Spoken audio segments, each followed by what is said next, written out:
राधा वल्लभ श्री हरिवंश राधा वल्लभ श्री हरिवंश।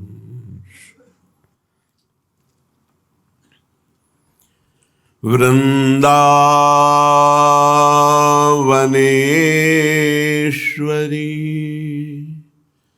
तवैव पदारविन्दम्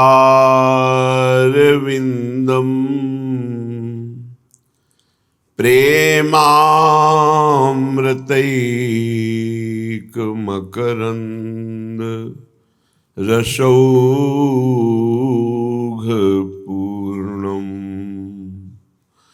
हृद्यर्पितं मधुपते स्मरतापमुग्रम्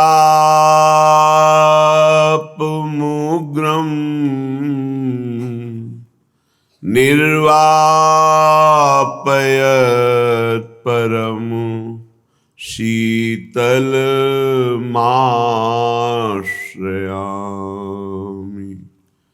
परम शीतलमाश्रयामि।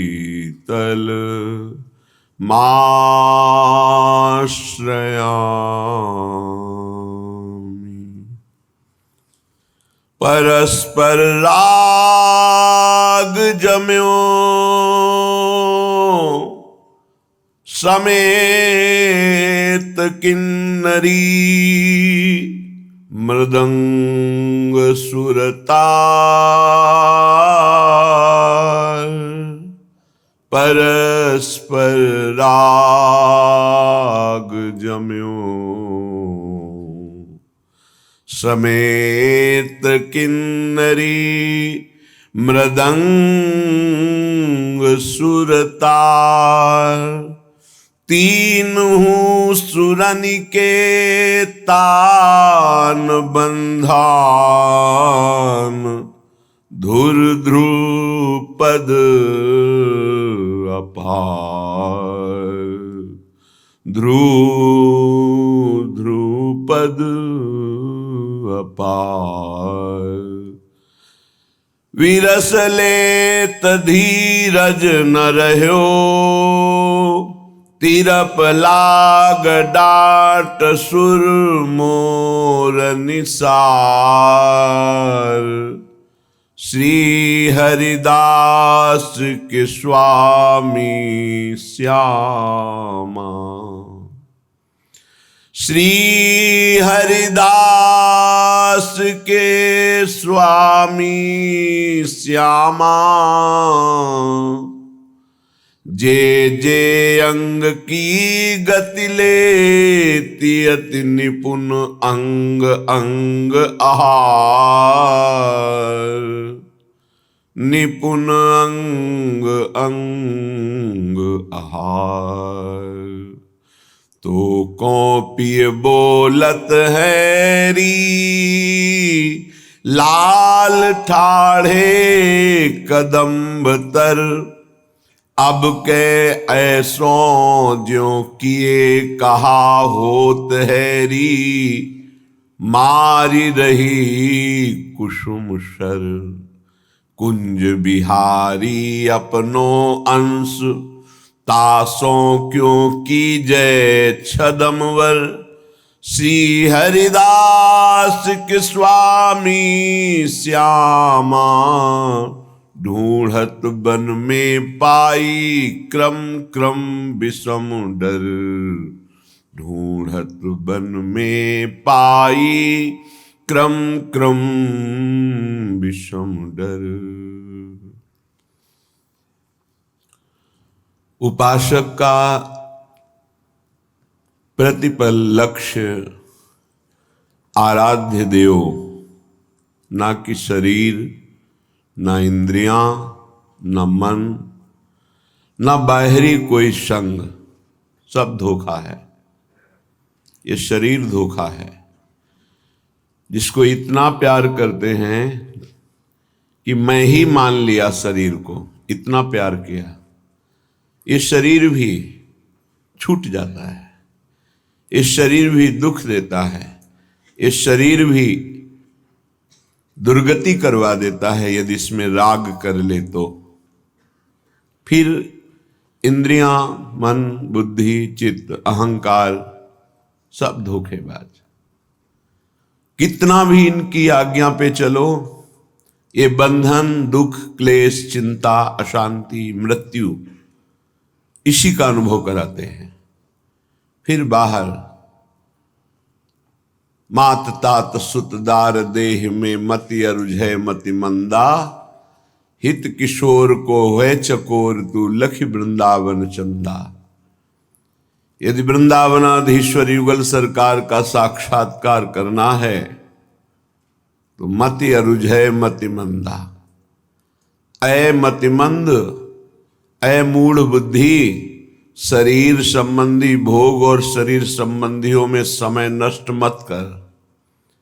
ये मनुष्य जन्म केवल भगवत साक्षात्कार के लिए मिला है। इसलिए उपासक एक एक वृत्ति का संग्रह करके उपास्य देव को प्रसन्न करता है। वृत्ति का संग्रह, चित्त वृत्ति का संसार के चिंतन से रोक करके, निरोध करके उसे अपने आराध्य देव में स्थापित करते रहना, ये सिद्ध भगवत प्राप्ति का मार्ग है। चित्त वृत्ति का अनन्य चिंतन यही भगवत साक्षात्कार कराता है। बस दूसरा जितना साधन है वो इसी की पूर्ति के लिए है कि हमारी चित्त वृत्ति अखंड भगवदाकार कैसे हो, इसके लिए अन्य साधन है। मुख्य भगवत साक्षात्कार का जो साधन है, उपासना है, वो चित्त वृत्ति का निरंतर तैल धारावत इष्ट में पूर्ण रूप से संन्यास होना, पूर्ण रूप से समर्पण होना, पूर्ण रूप से तन्मय हो जाना। अब यहां अपने लोग कमी करते हैं। देह का प्यार, देह के संबंधियों का प्यार, देह के भोगों का प्यार, इसी में पूरा जीवन नष्ट हो जाता है। श्रीपाद प्रबोधानंद जी महाराज कह रहे हैं, जरत कंथा में काम दधदपि चकोपी न मनिषम, प्रगायन श्री राधा मधुपति रहा केली लहरी, फलम वा मूलम वा किमपि दिव शांते कवलयन, कदा नेशे वृंदावन भुवि दशाम जीवनमयी। हे प्रियालाल, आप कब ऐसी हमें सामर्थ्य देंगे कि हम इस रहनी से वृंदावन में रहें? देखो, दिखावा के लिए ये नहीं है कि 4 दिन के लिए हम कोई दिखावा करें। वो बहिर्मुख साधक होता है जिसकी एक रहनी नहीं होती। आज हाथ में करवा है, कल कमंडल है, परसों कुछ नहीं। आज रज लगी हुई है, कल कुछ, ऐसे नहीं। एक रहनी, जीवन भर एक रहनी का पालन करते हैं संतजन। एक रहनी, आपकी रहनी ही आपकी स्थिति का परिचय देती है। चंचल रहनी, आज कुछ कल कुछ, बोल कुछ रहा है, दिखावा कुछ है, आचरण कुछ है, व्यवहार कुछ, ये सब प्रपंच नहीं। बहुत धैर्यपूर्वक एक रहनी में 20 वर्ष चलना चाहिए। ये बहुत ध्यान से सुन ले। आज ऐसे रंग का कपड़ा, कल वैसे रंग का कपड़ा, आज दिगंबर हो रहे हैं, आज लंगोटी केवल लगी है, कल ऐसा, ये सब नहीं। एक रहनी, महापुरुषों की एक रहनी देखी गई है। फिर वो जो स्थिति आती है वो बात अलग हो। स्थिति का नाटक करना और स्थिति आने में बड़ा अंतर होता है। नाटक नाटक ही रहता है, स्थिति स्थिति रहती है। श्रीपाद कह रहे हैं इसे नाटक में ना उतारा जाए, इसे स्थिति में लिया जाए। क्या कह रहे? जरत कंथा में काम दधदपि च कौपीन मनुषम। केवल एक लंगोटी शरीर में है और ऊपर से फटे पुराने कपड़ों को घूरे में से बीन चिनगटा रक्षा कीजे सीतिन।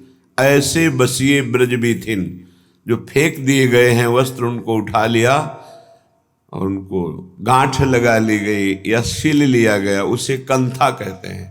जो वस्त्र त्याग दिए हैं, जिन पर किसी का अधिकार नहीं है, वो प्रतिग्रह नहीं होता, उसे उठा लिया, यमुना में धो लिया, गांठें लगा ली, शरीर को ढक लिया। पहले ऐसा ही था, क्योंकि यहां आधुनिकता नहीं थी। बहुत मुश्किल होता था उदर भरना, वो ब्रजवासियों की टूक से ही होता था।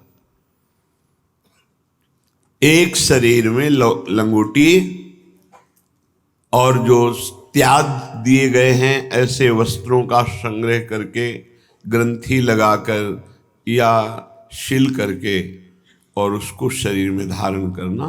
जरत कंथा में काम दधदपि च कौपीन मनुषम। एकमात्र उन पुराने कपड़ों की कंथा जो जोड़कर बनाई गई।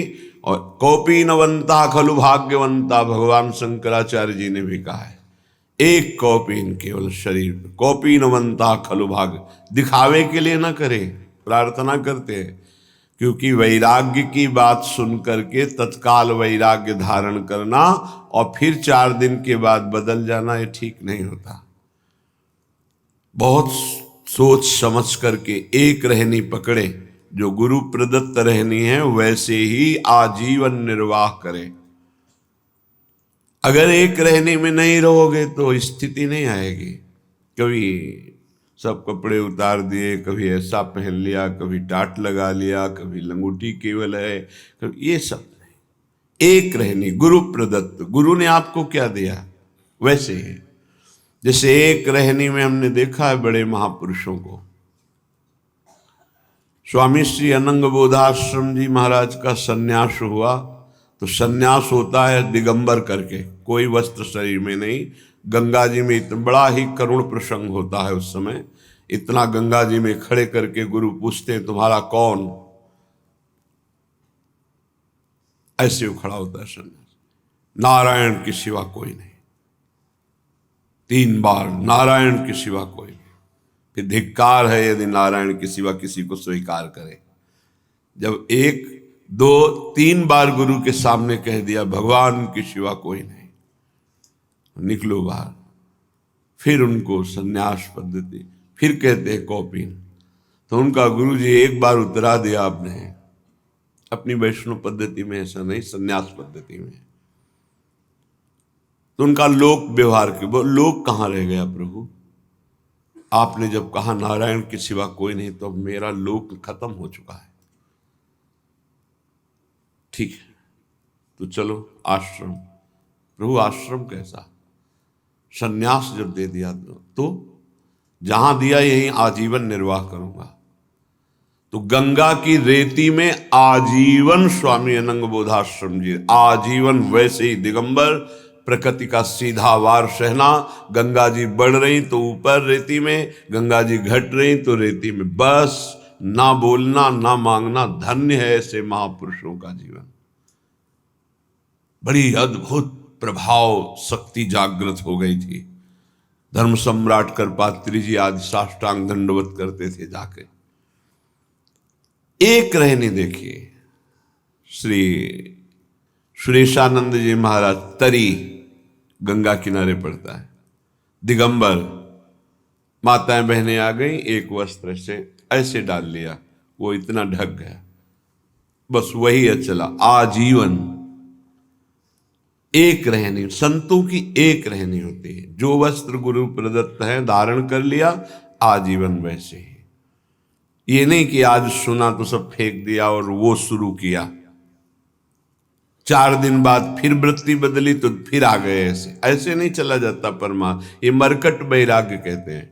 वैराग्य को धैर्य पूर्वक गुरुजनों के आदेशानुसार धारण किया जाता है और उसी पद्धति से चला जाता है। गुरु जी का अनुकरण भी नहीं किया जाता, उनकी आज्ञा का पालन किया जाता है।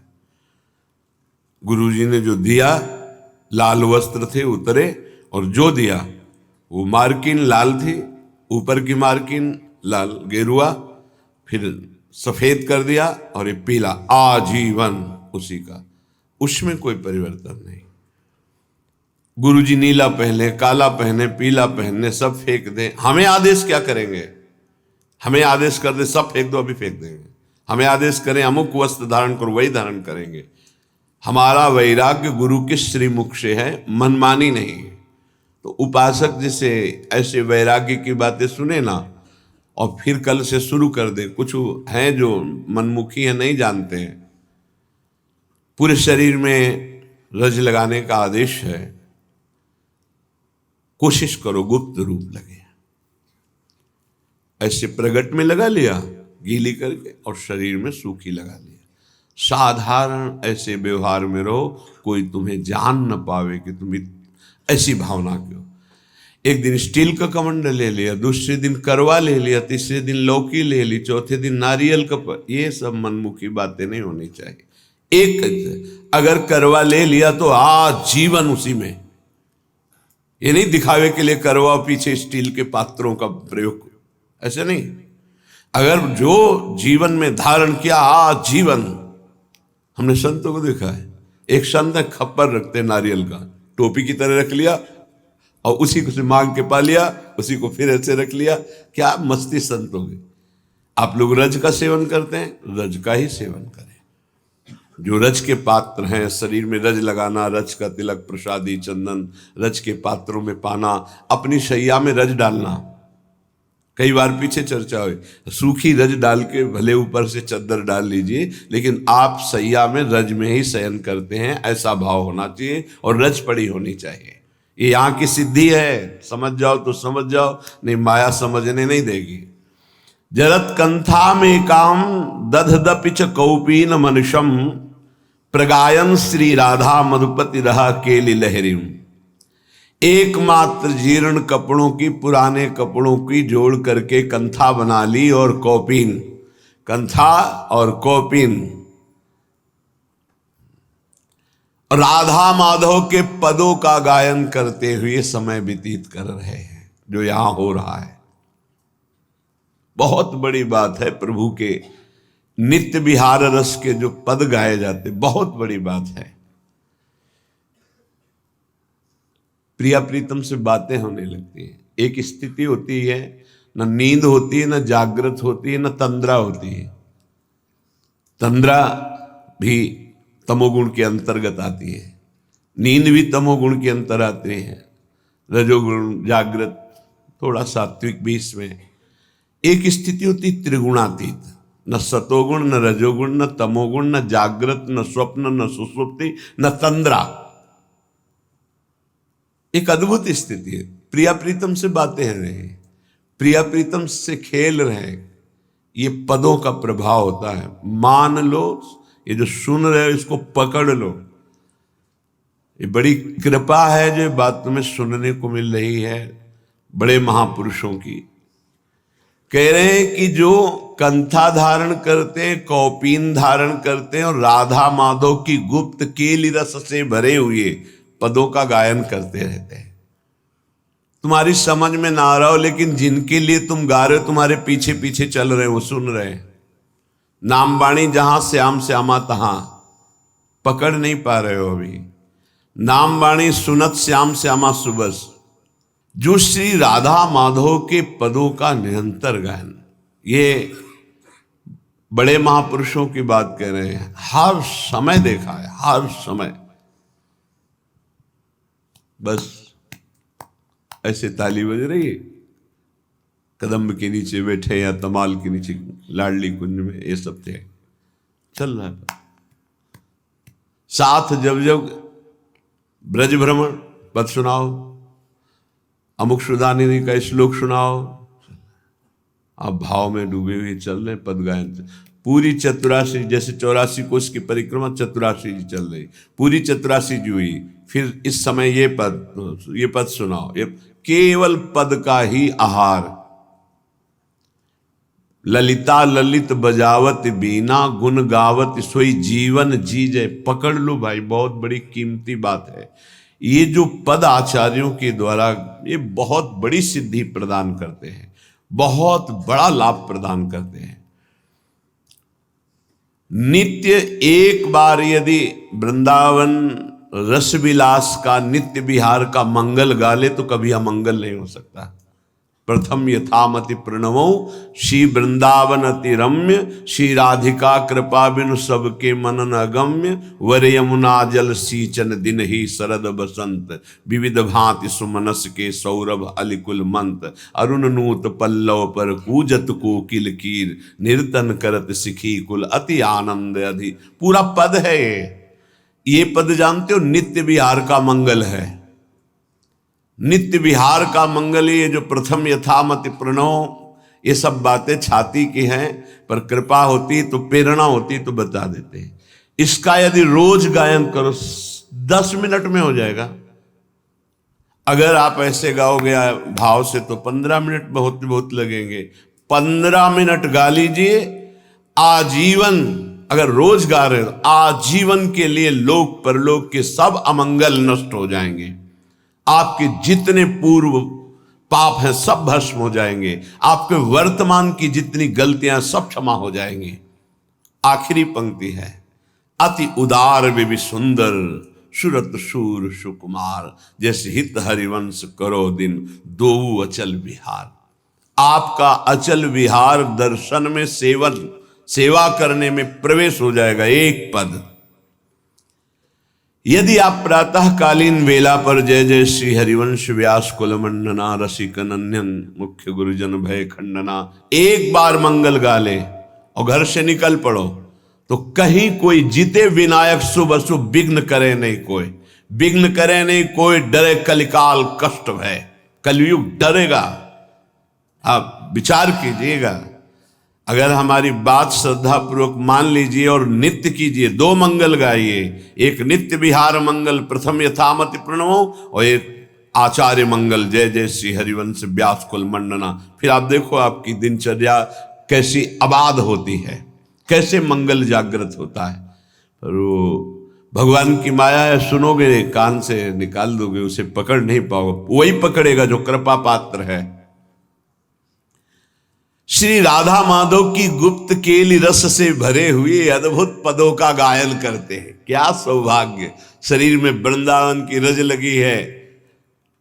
कौपीनवंता खलु भाग्यवंता, कौपीन लगाए हुए हैं और पवित्र परम पवित्र, ये जो प्रतिग्रह रहित तो वस्त्र हैं परम पवित्र हैं, वो धारण।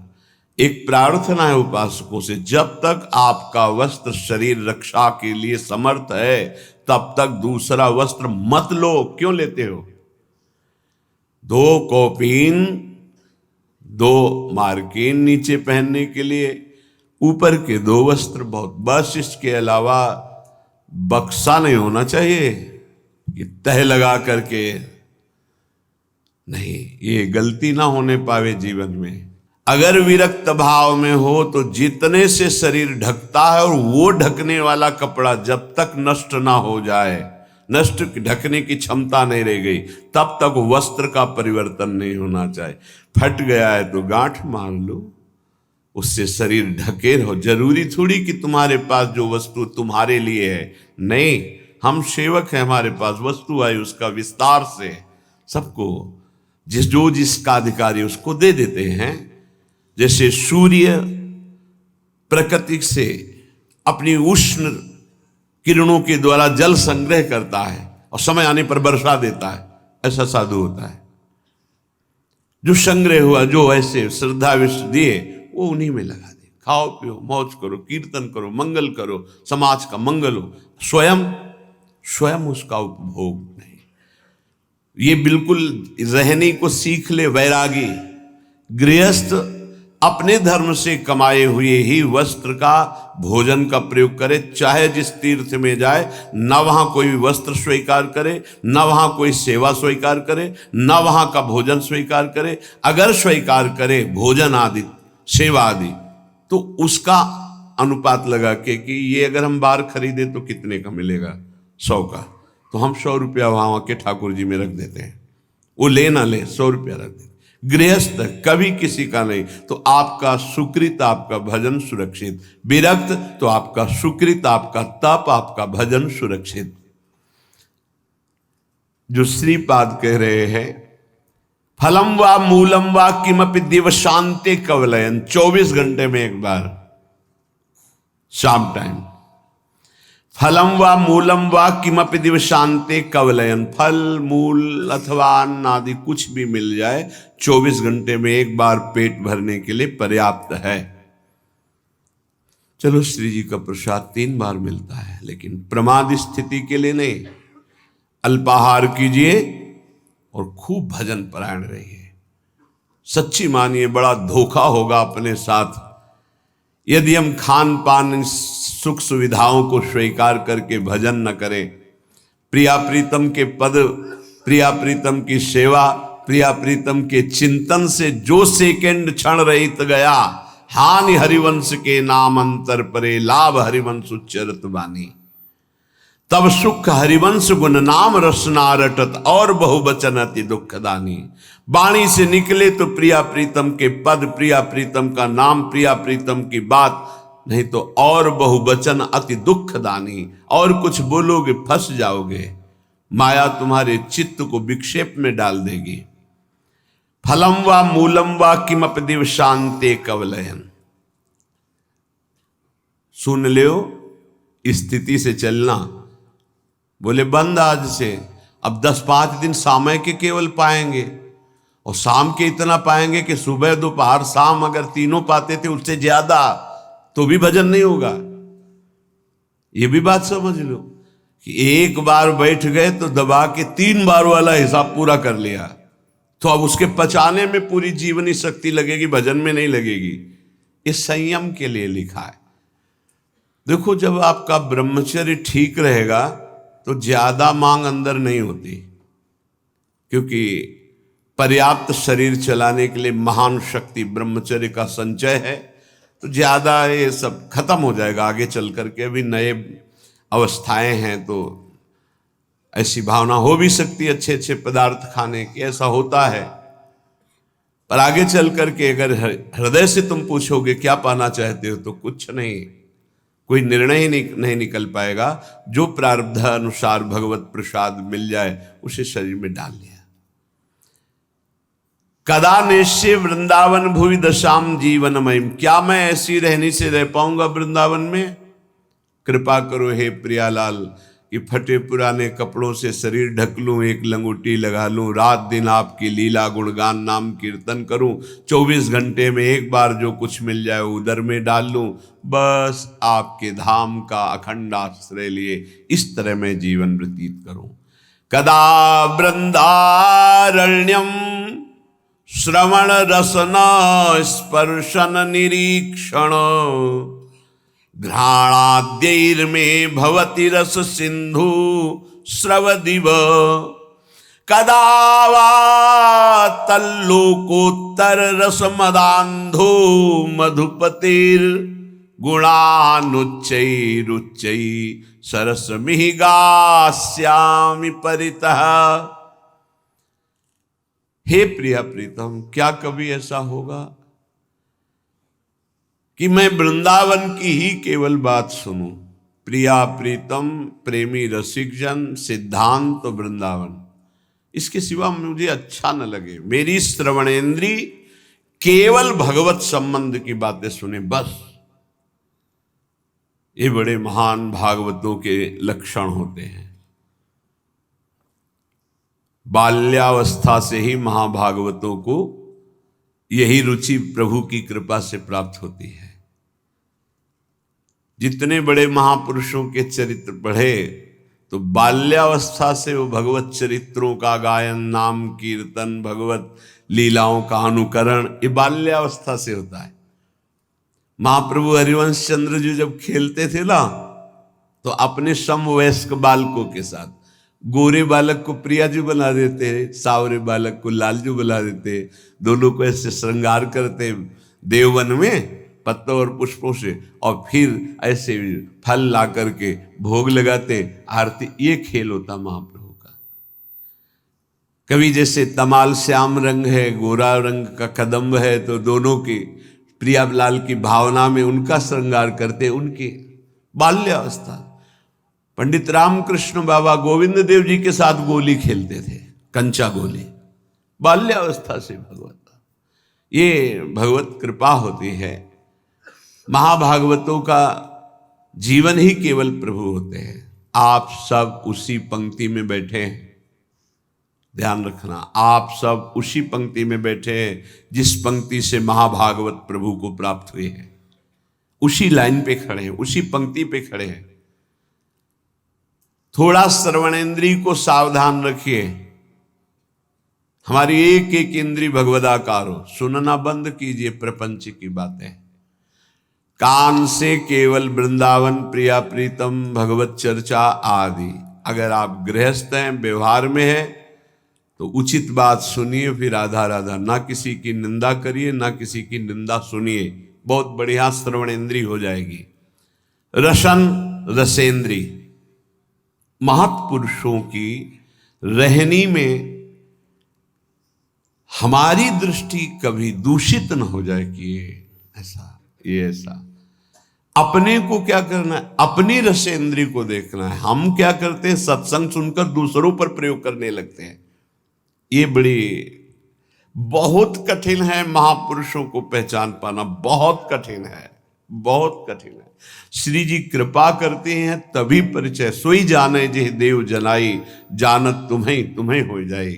बहुत बहुत कठिन है। इसलिए कह रहा हूं कि संग किया बड़े बड़े ज्ञानी ब्रह्मबोध महापुरुषों का, और बड़ी ऊंचाई में बड़ी कृपा हुई। ज्ञान की सबसे बड़ी ऊंचाई ब्रह्मबोध, और प्रेम की सबसे बड़ी ऊंचाई सहचरी भाव। दोनों जगह के महापुरुषों का हरि की कृपा से, शिव की कृपा से ये संयोग बैठा। रसन, रसेंद्री केवल श्री जी के प्रसाद की अनन्य होनी चाहिए। बस ये महापुरुषों में देखा है। केवल श्री जी को भोग लगाओ बस। कई बार देखा है गुरुदेव भगवान को, जैसे ऐसे कोई महत्पुरुष प्रसाद है, सब कभी नहीं देखा। महाराज ऐसे रखते तो कभी नहीं। रसिक अनन्य, लाडली जू के अनन्य, बस न लाज तीन लोकन की, न वेद को कहो करे। जाके बल में सब सो तोरी, लोक वेद कुल काली। बड़ा अनन्य स्वरूप। एक अन्य मार्ग के अवलंबी है, लाडली कुंज में महापुरुषों से शिक्षा मिलती। प्रत्येक बैठे रहे, महाराज जी संभाषण तो करते ही नहीं थे। जहां कोई आता तो कहते पद सुनाओ, पद सुनाना शुरू कर। जब वो जाने लगे तो ऐसे महाराज जी से किया।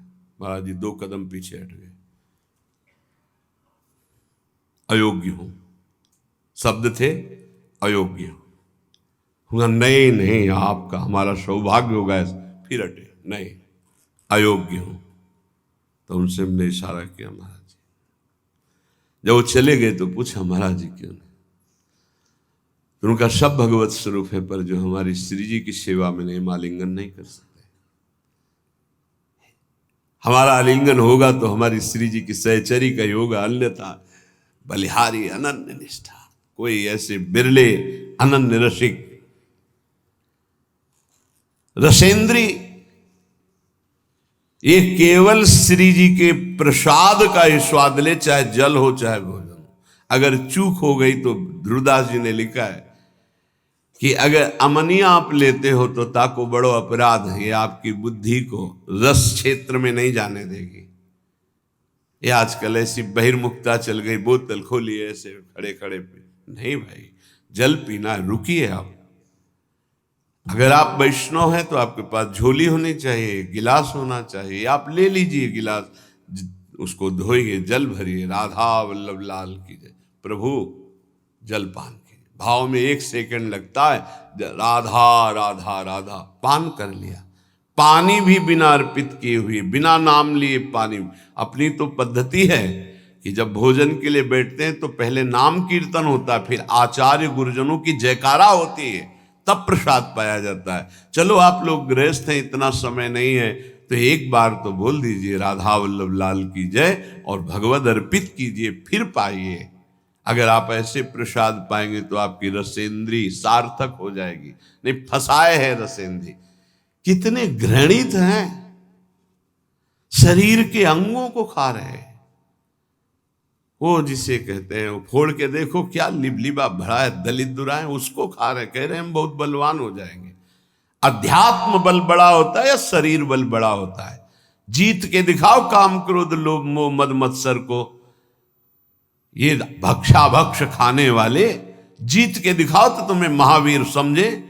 अगर कोई जीता है आज तक इन शत्रुओं पर तो अध्यात्म बल से जीता, शारीरिक बल से तो रौंद देंगे तुम्हें। क्या शारीरिक बल? ये गिर चरण दे हनुमंता, चले उसगा पाताल तुरंता। जिम अमोघ रघुपति कर बाना, ये ही भांति चले हनुमाना। ये वीरता आती है नाम भगवान का निरंतर चल रहा सात्विक भगवत पार्षद में अध्यात्म बल से। ये इधर उधर जीव जंतुओं को उबाल करके बेचारे बलहीन पशुओं को भक्षण करना, इन राक्षसी वृत्ति से थोड़ी बल आता है। अभी रसेंद्री की तृप्ति के लिए भाग रहे, कौन बना रहा कोई मतलब नहीं। होश में रसेंद्री को शासन में नहीं रखोगे, भजन नहीं होने वाला। इधर उधर के भोजन पाओगे, भजन नहीं। बहुत कीमती मनुष्य जीवन है, भगवत साक्षात्कार कर लो। सत्संग हो रहा केवल अध्यात्म के लिए, मनोरंजन की कथाएं नहीं है। इंद्रियों को संयम में रखिए, बचिए ऐसे आहार से जिसको तुम जानते नहीं, परिचय नहीं है तुम्हारा। बनाने वाला कौन है जिसको पता नहीं। बहुत सावधान। हमें लगता है कि बहुत जानकारी से, पहले कहा जाता था पानी पियो छान के, गुरु करो जान के, ऐसे कहा। हमें अब लगता है उल्टा करना चाहिए। गुरु करो छान के, एक एक गुण और गुण की छानबीन करो पूरी, और पानी पियो जान के। कौन है, कहाँ का है, कैसे आचरण का है, कौन सा पानी दे रहा है, कौन से गिलास में दे रहा है, उसी में शराब पिया उसी में पानी दे रहा है, बहुत जानकारी करके। सच्ची मानिए आज जो भजन में उन्नति नहीं और उसका कारण खान पान विभाग है। रुचि ही नहीं हो सकती ऐसे अपवित्र भोजन करने वाले को भगवान में। मन मानी तुम खाओ पियो, तुम खूब नाम भगवदाकार वृत्ति चले, ऐसा नहीं हो सकता। सावधान। रसेंद्री को संभालिए खान पान विभाग।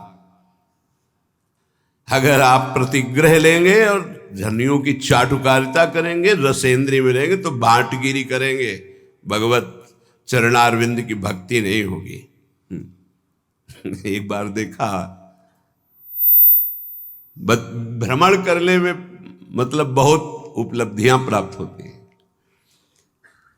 सेठ जी गिरदा लगाए तखत में बैठे मूंगफली खा रहे हैं, प्रवचन करता आके चौकी पे बैठे हैं, उनको सुना रहे हो जी, बीच बीच में खोपड़ी। शास्त्र का अपमान और उसके प्रवचन का अपमान हो रहा है, और ये धनी केवल समझ पा नहीं रहा, इसकी दुर्गति पक्की है। कार्य हो रहा भागवती दिखाई दे रहा है। अरे उसको ऊंचे पे बैठा, तू नीचे बैठ, हाथ जोड़कर एकाग्रता पूर्वक मौन हो करके इस अमृत का पान कर। लेकिन रजोगुण धन ऐश्वर्य और वो मूर्खतावश समझ नहीं रहा कि केवल लिफाफा 2100 5000 का मिलेगा और ऐसे आचरण। बहुत सावधान। ये सत्संग है। स्पर्श होता है सुखद दुखद या शरीर भोग, ये त्वगेंद्री का सुख होता है, स्पर्श सुख। उपासक सावधान। स्पर्श सुख में जितने भी कोमल मुलायम वस्त्र हैं इनको नहीं स्वीकार करना चाहिए जानबूझकर वैरागी को, और गृहस्थ को अपने अर्थ के अनुसार सात्विक वस्त्र धारण करने चाहिए। विरक्त को ऐसा कोई भी बड़ा कीमती बड़ा सुखद जितने से काम चल जाए उतने से पक्का समझो। भगवान को प्राप्त करना है तो ये नियम बना लो, कम पैसे की चीज का प्रयोग करना, कम चीज का प्रयोग करना, जितने कम पैसे वाले से काम चल जाए उतने से अपने को चलाना, जरूरत पड़े तो दूसरे के लिए सुख संविधान कर देना, अपने वैसे ही रहना। स्पर्श सुख गृहस्थ में धर्म मर्यादा के अनुसार, विरक्त में पूरी लक्ष्मण रेखा के चाहिए। ये सुख सुविधाएं शरीर को कमजोर कर देती है, ध्यान रखना। जितना आप सुख सुविधा लोगे उतने कमजोर होते जाओगे। तपती हुई काशी की घाट की चट रात्रि भर तपती थी, उस पे शयन होता। अब नीचे का चला बिछा दिया, लगुटी पहने पड़े, सुबह हुआ गए रस्सी घाट की तरफ, कुछ शौच स्नान किया, वही अचला लपेट लिया, विश्वनाथ जी के दर्शन। जितना प्रकृति का सीधा प्रयोग शरीर से सहोगे, तास्ते तक शस्त्र भारत, वही परम पद का अधिकारी होता है। भाई स्पर्श सुख से बहुत कोमल कपड़ा उतार के फेंक, ऐसा कपड़ा पहन जो कम कीमत का हो, जो शरीर में सुखद न लगे, बहुत ही सिद्धों वाली नकल न करे। साधक को शरीराभिमान जब तक नष्ट ना हो जाए तब तक ऐसा कोई वस्त्र, ऐसी बहुत कीमती, हाँ बहुत बढ़िया है। एक साधु के पास एक आर्मी के जवान थे, वो बढ़िया वो लाए थे स्वेटर, तो वो लाए स्वामी जी स्वेटर बहुत बढ़िया है, बोले टांग दिया, तो टांग दिया कुटिया में। दूसरे दिन आए, स्वामी जी स्वेटर कैसा था? बोले बहुत बढ़िया। पहना नहीं? बोले बेटा बहुत बढ़िया, पहने कैसे? वो टंगा बहुत बढ़िया। 2-4 दिन लगातार आए, बोले स्वेटर उतार के ले बेटा, है हमारे बस का नहीं, तुम प्रेम से लाए थे इसलिए टांग दिया, हमारे बस का नहीं, हमारे पहनने का नहीं। चंदन का पलंग, चंदन का, संतों के पास ऐसा। राधा चरण दास जी 1 2 3 इस तीसरी पीढ़ी में, इधर से तीसरी पीढ़ी में, जो इस समय पूज्य श्री टटिया स्थान में महाराज जी विराजमान हैं, उनके बाद एक और उनके बाद जो उनके दर्शन किए, उनके समीप बैठे, उनकी कृपा हुई, श्री राधा चरण दास जी महाराज 2 पलंग लाए थे, एक मोहिनी ठाकुर के लिए। दूसरे दिन आए, सुनना चाहते हैं, जो धनी मानी कुछ देते ना तो केवल भाटगिरी करवाना चाहते। क्या सुनना?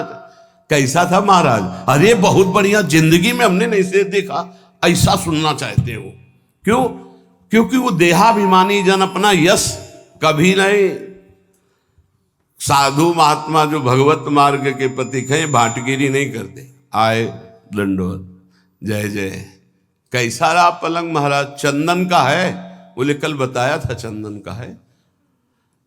अभी तो हमारे जो पूर्वाचार्य महांतर हैं, एक एक रात्रि वो शयन करेंगे भाव में, फिर 10 दिन बाद फिर आए। कैसा रहा महाराज? बोले अभी तो रखा, हम तो शयन किया नहीं। राधा चरण दास फिर चले गए, फिर अगले दिन आए। अब तो महाराज शयन कैसा रहा? वो कहलाना चाहते थे, अहो भाग्य, चंदन का पलंग। तो कौरे लाओ, जो सेवक जन मैदान में डालो, केरोसिन डालो, आगे लगा दे। ऐसा रहा। और कहा दोबारा जो है टटिया स्थान में आप मत आना। राधा चरण दास जी महाराज। क्यों? ये संतों की रहनी। एक बार कोई बहुत बड़ी नृत्यांगना जो है गए, परिचय दिया गया कि ये अमुक हैं, बॉलीवुड में भी और ऐसे यहाँ के भी ऐसे। तो बोले नाचना चाहती हैं। तो बोले जानते हो किनकी सभा है? ये ललिता सखी की सभा है, जहाँ बिहारी जी नाचते। चल तुम्हारा कौन नाच देखेगा, जाओ यहाँ से। ऐसे भगा दिया। जो इस समय संसारी पुरुष जो है ना, साधुओं की भावना को नहीं समझते। यहां जब तक आप नाम जप नहीं करोगे, दैन्य नहीं होगे, तब तक आप श्री जी के सामने गा नहीं सकते। यहां जो गायन बजायन, अगर आप एक पद गा लिए हो ना, तो महारानी जी की बड़ी कृपा है। श्री जी का नाम नहीं, गुण नहीं, नहीं चल, ये नहीं। तो यहां स्पर्शन, श्रवणेन्द्री, रसेंद्री, ये बहुत ध्यान देने योग्य बात है कि अपने को अपनी महारानी जू, अपने लाल जू, बस दूसरी चर्चा नहीं। जो दैन्य होके आया रोवा वहां, तो हमने देखा यहां पास हो गया, अहम जरा सा किया। हाँ, जहां मान गुमान लकुटले ठारी डरपत कुंज बिहारी, वहां आप गा रहे हैं, ध्यान रखना। महारानी जू यहां विराजमान महारानी जू है। क्षण घ्राण में एक क्षण भी कोई सुगंध ऐसी मत सूंघना जो प्रियालाल को अर्पित ना हो। अभी आने लगेगा प्रियालाल के प्रति ठसक हमारे माई श्यामा जू को राज। ये कोई भी सुगंध श्री जी को अर्पित है। हाँ, ओ भाग्य, श्री जी को अर्पित नहीं है, नहीं, हमें नहीं ऐसी सुगंध सूंघनी जो हमारी प्रियाजू ने पहले स्वीकार ना किया हो। हमारी घ्राणेन्द्री पतिव्रत धर्म की तरह, रसेंद्री, श्रवणेन्द्री, वाकेंद्री, भवती रस सिंधु स्रवदिव, आहा, तब वो लोकोत्तर रस सिंधु में डूबेगा। ये बात समझ लीजिए, लोकोत्तर रस सिंधु में। कदावा तल्लोकोत्तर रस मदांधो मधुपतिर गुणानुच्चैरुच्चै सरसमि गास्यामि परितः। लोकोत्तर रस में मदांधो कर श्री राधापति के गुणों का उच्च स्वर से वृंदावन में या जहां भी है गुणगान करता हुआ जो जीवन व्यतीत होता है वो प्रिया प्रीतम को प्राप्त हो जाता है। इस श्लोक का अर्थ, रसेंद्रिय अनंत, श्रवणेन्द्रिय अनंत, वाकेंद्रिय अनन्य, घ्राणेन्द्रिय अनन्य और प्रिया प्रीतम का जस गान कर रहे, नाम जप कर रहे, निश्चित प्रिया प्रीतम की प्राप्ति होगी। स्वानंद सच्चिद घन रूपता मतिरियावन्न वृंदावनवासी जंतुषु, थोड़ा सावधानी का है। तावत प्रविष्टोपि न तत्र विंदते ततोपराधात पदवीं परात्पराम। यदि कोई किसी अभिमान में आकर वृंदावनवासी का अपमान कर दे तो चाहे जितना दान पुण्य और तीर्थ याटन और सब कुछ कर ले, ये अपराध उसकी दुर्गति करवा देगा। तावत प्रविष्टोपि न तत्र विंदते ततोपराधात पदवीं परात्पराम। अगर परात्पर पदवी पे भी पहुंचने की योग्यता है तो भी भ्रष्ट हो जाएगा। बैकुंठ से कोई वापस लौटा हो आज तक प्रमाण नहीं, पर सनकादि का अपराध करने के कारण जय विजय को 3 जन्म असुर योनि में लेना पड़ा। तो यह कह रहे कि वृंदावन के कोई भी प्राणी का अपमान मत करना, ये सच्चिदानंदमय है, प्रियालाल के लाडले हैं, इनका अपराध मत कर देना। यदि वृंदावन में अपराध कर दिया किसी वैष्णव का और कृपा पात्र हुए तो बच जाओगे। कैसे कृपा पात्र, वही दंड विधान हो जाएगा। नहीं कह रहे तावत प्रविष्टोपि न तत्र विंदते ततोपराधात पदवीं परात्पराम। कभी भी परात्पर पदवी की योग्यता प्राप्त पुरुष भी यदि अपराध कर दे वृंदावन के किसी प्राणी का, तो उसका सर्वनाश हो जाएगा और वो भ्रष्ट हो जाएगा, वो नष्ट हो जाएगा। दूसरा भाव इसी का, यदि कोई वृंदावन के प्राणी पर सच्चिदानंद भाव न करके साधारण प्राणी का भाव करके अपराध कर दे तो श्री राधा माधव की परात्पर पदवी, दास पदवी उसे कभी प्राप्त नहीं हो सकती। बस ये बार बार श्रीपाद प्रबोधानंद जी ने प्रार्थना की कि वृंदावन में थोड़ा सा एक अपराध के लिए तुम सावधान रहो कि कहीं किसी वैष्णव का अपराध न बन जाए, कहीं किसी वैष्णव की निंदा अवहेलना ना हो जाए। और तो जो अपराध बनेंगे वो तो जैसे माँ अपने बच्चे की मलिनता को नहीं देखते, ऐसे वृंदावन ही प्रभाव सुनु अपनो ही गुण देत, जैसे बालक मलिन को मात गोद भर ले। पूज्यपाद श्री उड़िया बाबा जी महाराज, महाराज जी भक्ति और प्रेम में क्या अंतर है? प्रश्न है, भक्ति और प्रेम में क्या अंतर है?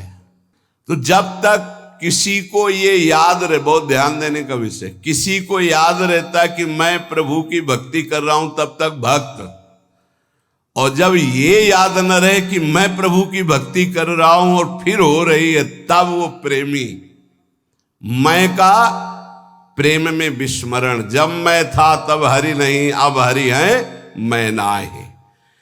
इतना गाढ़ भगवदाकार वृत्ति कि मैं प्रभु का चिंतन कर रहा हूं, ये भी लय हो गया, तब वो प्रेमी। और जब तक मैं चिंतन साधन कर रहा हूं तब तक भक्त। भक्ति और मुक्ति में क्या अंतर है? भक्ति और प्रेम में अंतर सुना? भक्ति और मुक्ति में क्या अंतर है? जब तक जगत की याद छोड़कर भगवत चिंतन करने का अभ्यास किया जाता है, उसका नाम भक्ति। और जब जगत और भगवान दोनों का चिंतन रहित हो गया, ना भक्त जैसे भगवान का चिंतन करता है ऐसे ज्ञानी नहीं करता, चिंतन रहित स्थिति का नाम है मोक्ष पदवी। कोई चिंतन नहीं, ना सत चिंतन ना असत चिंतन, कोई चिंतन नहीं, चिंतन शून्य। सोचो कितनी ऊंची स्थिति है। कोई चिंतन नहीं, न स्थूल न सूक्ष्म, न कारण, न भगवान का, न जगत का, कोई चिंतन नहीं, शून्य। वो है मोक्ष पदवी। जैसे गाढ़ नींद में अज्ञान की धरा में, ऐसे ज्ञान की धरा में, वो जागृत में गाढ़ अवस्था में ऐसा कोई चिंतन नहीं जैसे गाढ़ नींद में। गाढ़ नींद शब्द इसलिए कि नींद में अगर गाढ़ावस्था नहीं हुई तो स्वप्नावस्था आ जाएगी, वो नहीं मानी जाएगी। जैसे गाढ़ नींद में सोया हुआ पुरुष, ऐसे ही शुद्ध बोध प्राप्त महात्मा रहता है। कोई स्फुरण नहीं, सत ना सत, न सोचती न कांक्षति, प्रसन्नात्मा, अखंड प्रसन्नता, वो मोक्ष पदवी।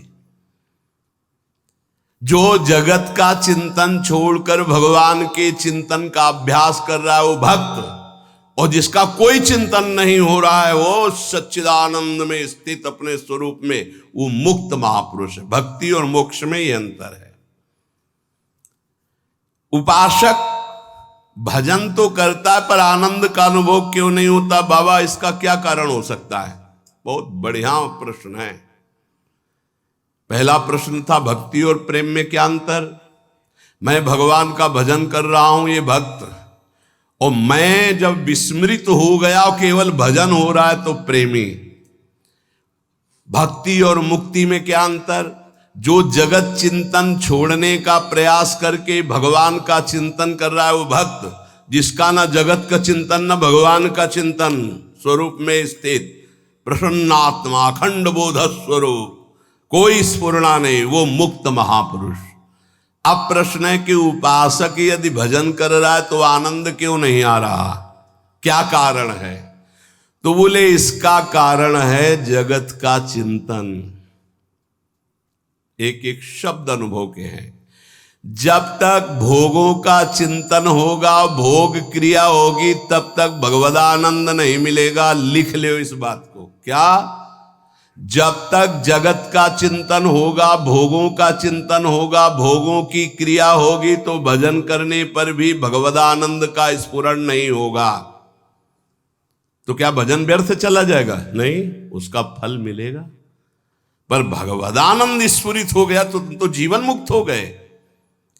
इसलिए अपनी वृत्ति को विषय भोगों के चिंतन से बचाओ, अपने शरीर को विषय भोग क्रिया से बचाओ, शरीर से सेवा करो, वृत्तियों से चिंतन करो, खूब सत्संग करो, भगवान की लीलाओं का गान करो, श्रवण करो, साधुओं के दर्शन करो, उनके वचन सुनो, और एकांत में रहकर गुरु आदेश से उपासना करो, तब तुम्हें आनंद प्राप्त होगा। फिर सुन लो, जगत का चिंतन, भोगों का चिंतन, भोगों की क्रिया जब तक होती रहेगी तो 2-4 माला से घुमाने से भगवदानंद की स्फूर्ति नहीं होती। इसलिए इष्टाकार वृत्ति करनी पड़ती है भगवदानंद की अनुभूति के लिए। तो तुम नाम जप करो, सत्संग करो, भगवत लीलाओं का गुणानुवाद करो, श्रवण करो, साधु महात्माओं का दर्शन, उनके वचन, एकांत में गुरुदेव प्रदत्त उपासना करो, तो तुम्हारी चित्तवृत्ति में भगवदानंद स्फुरित हो जाएगा। ये साधन बताए। इन साधनों से इष्ट देव में ममता होने लगती, मेरी प्रियाजू, मेरे लालजू। और जिसको विषय कड़ुआ लगने लगे तो जान ले हम पर बहुत बड़ी कृपा हो रही। क्या? अब मुझे नहीं चाहिए, नहीं चाहिए, अंदर से जिद आ जाए, मुझे नहीं चाहिए। जैसे कोई किसी को बमन दिखावे तो घृणा हो जाए, नहीं। ऐसे जब तुम्हें रमा बिलास राम अनुरागी तजत बमन जिम जन बड़भागी। बड़भागी महाभागवत वैष्णव जन हर भोग को वमन की घृणा की वृद्धि से देखते नहीं। जब आप ऐसे चलेंगे तो विषय भोग आपको घृणास्पद लगने लगेंगे। नहीं, छी, अंदर से आने लगेगा। नहीं, अभी अमृत जैसा चिंतन होता है। जब अमृत जैसा चिंतन प्रभु का हो और विष जैसा चिंतन संसार के भोगों का हो। ब्रह्मादिक के भोग सब विष सम लागत ताई। विष सम, जैसे बढ़िया खीर, रबड़ी, गुलाब जामुन सब बना रखा, कान में कोई विश्वास पात्र आदमी आके दे, भाई हमें संशय है इसमें जहर मिलाया गया, अब एक कवल खा के दिखाओ, आप डर जाओगे। ऐसे ही महापुरुष कह रहे हैं हर विषय में आसक्ति रूपी जहर है, मत भोग। ये जहर जन्म जन्मांतर बढ़ता चला जाएगा। इष्ट देव की अनुभूति रूप दर्शन साक्षात्कार उसी को होता है जो विषयों के भोगों में ऐसी अरुचि हो जाती, विषवद बमनवत मलवत। ये उसी को होती है जो निरंतर नाम जप करता है, सत्संग सुनता है, भगवत लीला गुणानुवाद गायन करता है, श्रवण करता है, साधु दर्शन करता है, एकांत देश में गुरु प्रदत्त उपासना करता है। प्रेम मार्ग में चलने वाले उपासक को ना माया पर विचार करना है, ना प्रारब्ध पर विचार करना है। प्रारब्ध ज्ञानियों का होता है, माया पर विचार करने के लिए विवेक चाहिए। तुम्हारे लिए एक ही स्थान है, नाम जप। माया कैसी? हरि जाने, प्रारब्ध हरि जाने। अपने को क्या करना है? राधा राधा राधा राधा राधा राधा। महापुरुषों के वचनों को समझो। अपने उपास्य देव के नाम जप के सिवा प्रेम प्राप्ति के लिए और कोई भी बात सोचे ना। प्रेम मूल यह नाम है, प्रेमी रसिक जपते यह नाम, प्रेम मगन निज बन विश्राम, श्री हरिवंश जहां रहा है। सीधी बात पकड़ लो। प्रेम में यदि स्थिति प्राप्त करनी है तो नाम को पकड़ लो। प्रेम मूल यह नाम है, निरंतर नाम। जितना प्रेम बढ़ेगा उतने ही तुम्हें भजन में कमी दिखाई देगी, अपने में नीचता दिखाई देगी। ये प्रेम का लक्षण है। यदि कहीं प्रेम में विचार, माया, विवेक, प्रारब्ध, तो समझना चाहिए कि अभी प्रेम नहीं आया। प्रेम ये सब चिंतन करने के लिए समय नहीं देता। प्रेम मार्ग का पथिक तो बहुत ही निराला होता है। ऐसे जो निरंतर भजन में लगे हुए हैं वो प्रेमी गृहस्थ में रहते हुए भी बहुत बड़े महात्मा हैं। जो जंगल में रह के प्राप्त किया जाता है वो घर में रह के उसने प्राप्त कर लिया। उसने कोटि कोटि वंदना है उस गृहस्थ की जो निरंतर नाम जप करते हुए प्रभु से प्रेम। ऐसे दर्शन होते हैं, गृहस्थ आते हैं, आंसू चल रहे हैं, बस मुझे और कुछ नहीं चाहिए, प्रिया प्रीतम का चिंतन चलता रहे। बस चाहे जैसे बोल रहे हैं लेकिन हृदय तो शीतल है। प्रियालाल के लिए अश्रु प्रवाह कर रहे हैं, मांग रहे हैं प्रियालाल का चिंतन। ऐसे महापुरुष के लिए गृहस्थ और विरक्त में कोई भेद नहीं, जंगल और घर में कोई भेद नहीं है। प्रेम दो प्रकार का होता है, सक्रिय और अक्रिय। सक्रिय प्रेम वासना को लेकर के होता है, निमित्त। देखो प्रभु आपके सिवा हमारा कोई है नहीं, हमारी ये बात बना दो, हमारा संकट निवृत्ति। यद्यपि वास्तविक को केवल प्रभु को ही अपना मानता है, ये पक्की बात है, लेकिन वो प्रभु से चाहता है, इसलिए उसे प्रेमी तो कहा जाएगा, लेकिन वो सक्रिय है, क्रियावान, निमित्त, वो निमित्त रहित विशुद्ध सहज प्रेम नहीं है, सहज प्रेम नहीं है, ये सक्रिय है। ऐसे प्रेमियों की कोई खास गणना नहीं होती, मतलब इनका कोई खास महत्व तो नहीं माना गया प्रेमी जनों के बीच में। क्यों? क्योंकि जिस दिन इनकी वासना की पूर्ति हो जाएगी उस दिन से इनका लगाव कम हो जाएगा, ये सिद्धांत है।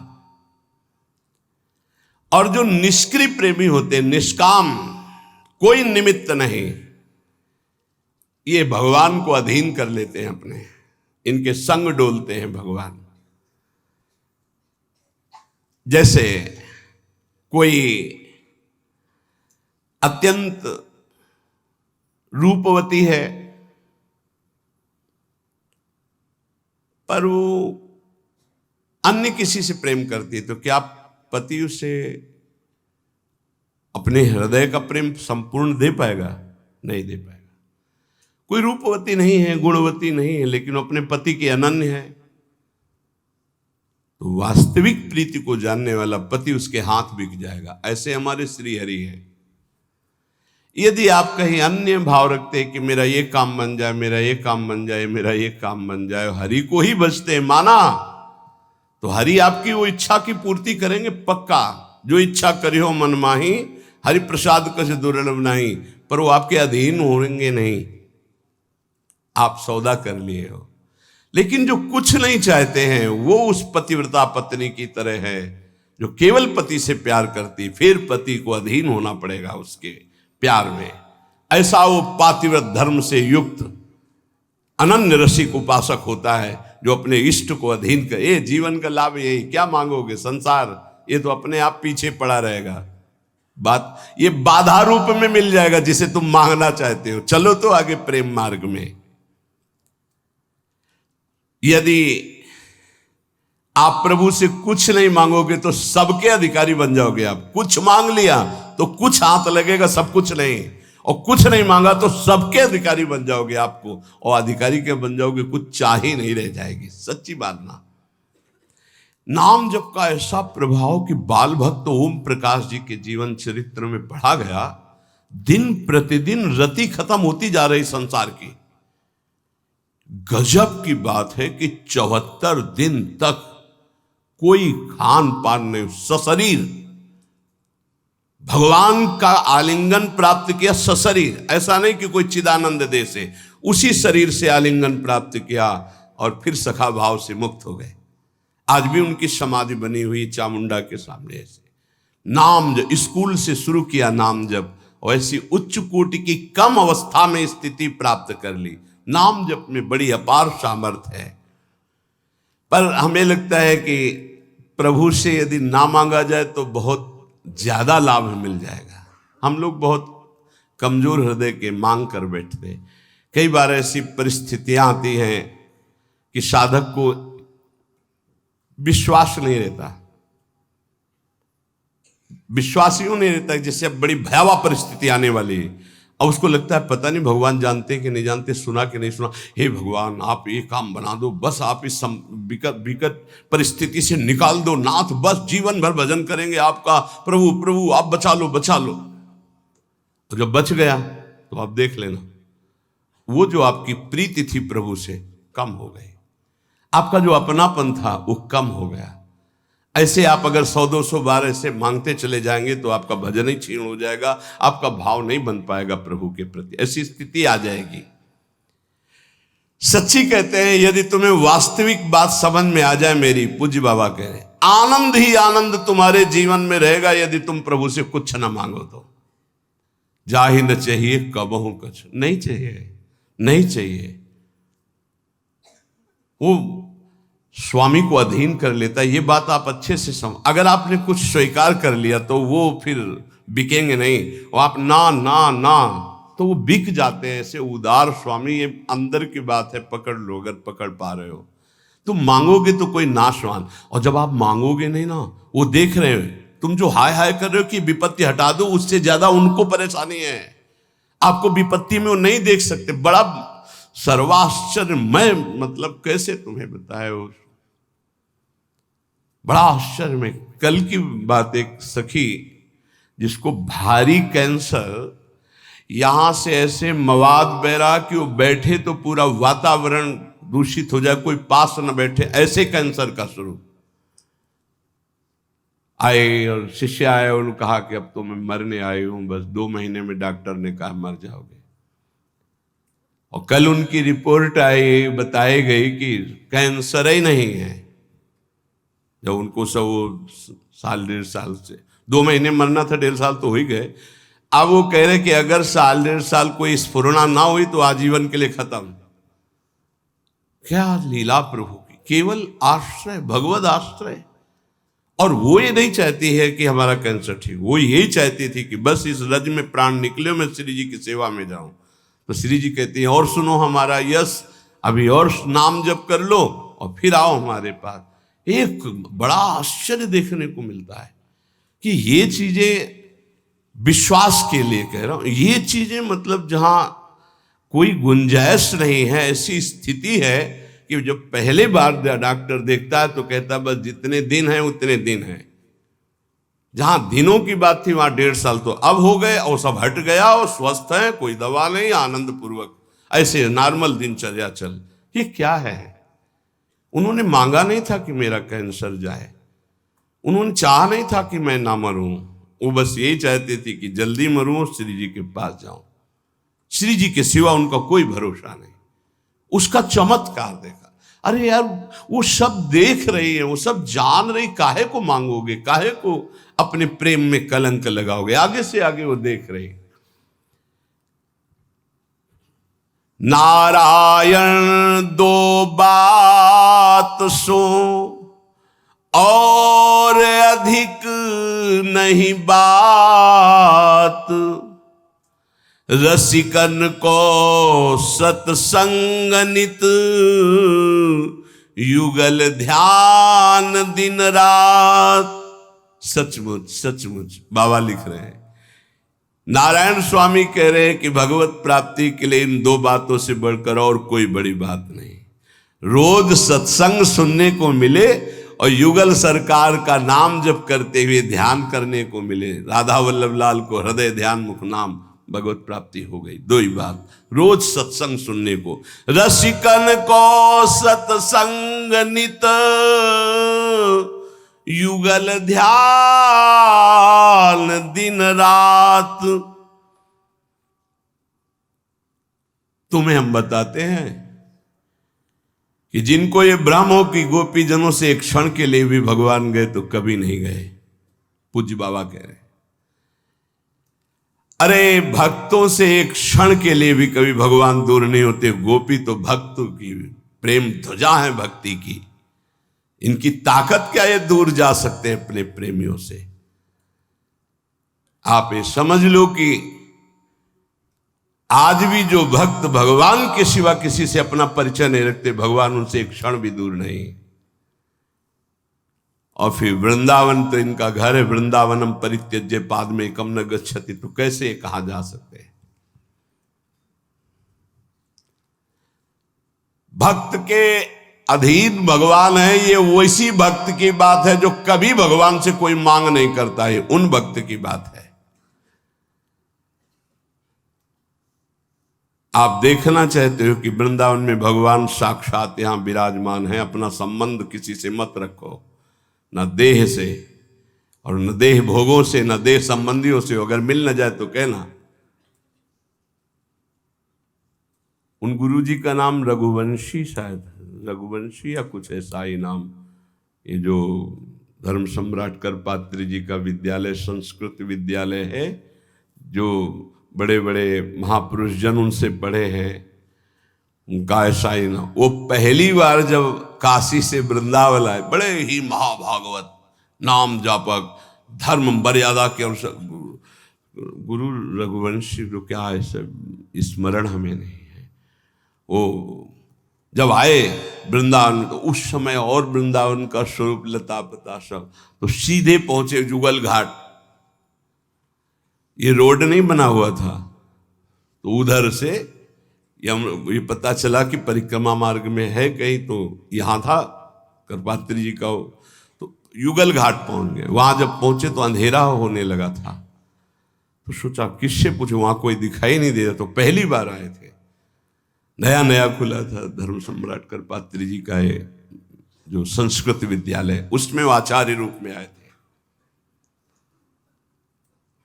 देखा एक पीतांबर पीत वस्त्र धारण किए हुए हाथ में, जैसे गुरुकुल में पढ़ता हुआ विद्यार्थी। कहा गुरु जी दंडवत। दंडवत। हमें लगे कि गुरु जी तुमको जानना चाहते हो। बोले आप मैं विद्यार्थी हूं, सेवा कुंज में रहता हूं। उनको क्या पता क्या सेवा कुंज। अच्छा, वहां कोई गुरुकुल होगा? नहीं, वहां मेरी सेवा रहती है, वहां सेवा में रहता हूं, विद्यार्थी हूं। तो गुरु जी आपको जो संस्कृत विद्यालय में जाना है वो मैं जानता हूं। अच्छा, उसी की तो खोज कर रहे थे। आओ, कच्चा रास्ता बना, ये आप जाओगे 500 कदम के बाद आपको मिल जाएगा। तो उनका तुमसे मिलना चाहे तो कभी, गुरुजी हमारी सेवा रहती, सेवा कुंज में आप कभी आके मिल लेना। ठीक है। अब वो गए, जब वहां पहुंचे तो उनको बार बार वो शब्द गुरुजी गुरुजी गुरुजी, बार बार वो मृदु शब्द। तो वहां जो कुछ विद्वान ब्राह्मण, उनसे कहा कि मैं एक बार उस विद्यार्थी को धन्यवाद देना चाहता हूं, मैं बहुत व्यथित था कि मुझे कैसे। तो सेवा कुंज उसने बताया है।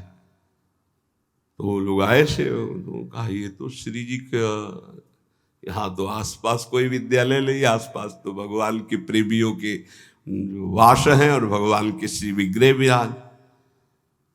तब उनके मन, ये साक्षात नंदनंदन थे, साक्षात पहली ही बार में उन्होंने ये हम उनके श्री मुख से सुना। बिल्कुल वयोवृद्ध से सब पकड़ के लाए हुए थे स्वामी अखंडानंद जी के उसमें। तो उसमें बैठ करके वो ये कि वृंदावन की पहली कृपा अनुभूति मुझे साक्षात श्याम सुंदर का ऐसा। तो यहां यदि अन्य आश्रय अन्य संबंध रहे तो बहुत जल्दी भगवत साक्षात्कार हो जाए। श्री नथियाबाई जी कोई संबंध नहीं, किसी से नहीं, या आए सेवा कुंज के पीछे उनका छोटा सा अब निर्माण हो गया। तो उपला बीन लेती, चून मांग लेती, मोटी रोटी बनाती, किसी एक संत को पवा देती, धीरे धीरे छोटी सी कुटिया धीरे धीरे मांग करके, बस कोई संत पहुंच जाए 1 बजे 2 बजे 4 बजे, भाई जी राधे राधे, भूख लगी भाई जी, भिक्षा मिलेगी, रुक बाबा, तुरंत व्यवस्था करती और पवाती। अब धीरे धीरे ऐसा कि पूरे गांव में जाती, आटा मांग के लाती, कंडा बीन के रखती, 10-20 संतों को पवाती। एक दिन बैलगाड़ी में वो मांग करके जो चून आदि कंडा आदि सब ला रही थी। संध्या का समय हो गया, कच्चा मार्ग था, वर्षा होने लगी, छाता लालटेन लेकर के, क्योंकि आटा संतों का है, लकड़ी संतों की अगर भीन जाएगी तो कल भिक्षा नहीं होगी। ए माई ये छाता ले, हम तो नव अवस्था के हैं, हमें कोई फर्क नहीं। अरे नहीं लाला तू भींज जाएगा, बड़ा सुकुमार है तू, नहीं नहीं ये। और भींजते हुए लालटेन आगे लेकर के चले। कुछ समझ में नहीं आया। जब वहां नथियाबाई अपनी कुटिया में पहुंच गई, वो गली से निकल गए। जब दूसरे दिन दर्शन करने गई तो वही छाता वही लालटेन लिए बिहारी जी उनको दिया। अरे बोले तू था, मैं तो समझ ही नहीं पाई। ये वृंदावन धाम है, रोज ठाकुर जी मिलते हैं, पर बड़े लीला बिहारी हैं। अगर किसी से संबंध रखते हो तो देख नहीं पाओगे, और अगर केवल उनसे संबंध रखते हो तो पक्का समझो कोई ऐसा वृंदावन वासी जो प्रियालाल का अनन्य है, ये नहीं कह सकता कि मुझे प्रियालाल का सानिध्य नहीं मिला। ये घर है उनका, आपका कोई और है, आपकी कोई ठौर है, इसलिए ये छुपे हैं, नहीं तो पक्का वृंदावनम परित्यज्य पादमेकम न गच्छत। यदि अन्य कोई चाह नहीं, अन्य कोई संबंध नहीं, तो फिर ये वृंदावन बिहारी तुम्हें दर्शन दिए बिना कैसे रह सकते हैं। ये सर्वव्यापक भगवान हैं एक तरफ ज्ञानियों के लिए, लेकिन प्रेमियों के लिए उनके लाडले प्रगट ठाकुर है। ये भक्तानुग्रह विग्रह है, इसलिए जो इनकी भावना में रहता है वो टकराते रहते किसी किसी रूप में, रोज मिलते रोज। देखो पहचानो, इसीलिए कहते होश में रहो, ये वृंदावन धाम है। इसलिए उपासक को श्रीधाम का यदि सानिध्य मिल गया है तो सानिध्य का लाभ लीजिए। किसी की निंदा मत कीजिए, किसी का अपमान मत कीजिए, खूब नाम जप कीजिए। श्रवणेन्द्रीय, रसेंद्रीय, घ्राणेन्द्रीय, वाकेंद्रीय, जनेन्द्रीय, इनको भगवत प्रसाद से संयम में रखा जाए। यही चंचल होकर के हमें भ्रष्ट कर देती हैं और अचंचल होकर हमें प्रभु में स्थित कर देती है। इनको चंचलता रहित करने के लिए सरल उपाय है नाम जप और सत्संग। सत्संग आपको रोज संभालेगा, नाम जप आपको पावर देगा, जिससे आपके द्वारा ये जो त्रुटियां हैं ये होंगी नहीं। खूब नाम जप कीजिए, मन लगे या ना लगे, राधा राधा राधा, परम मंगल निश्चित है। शेष चर्चा आगे। श्री राधा वल्लभ लाल।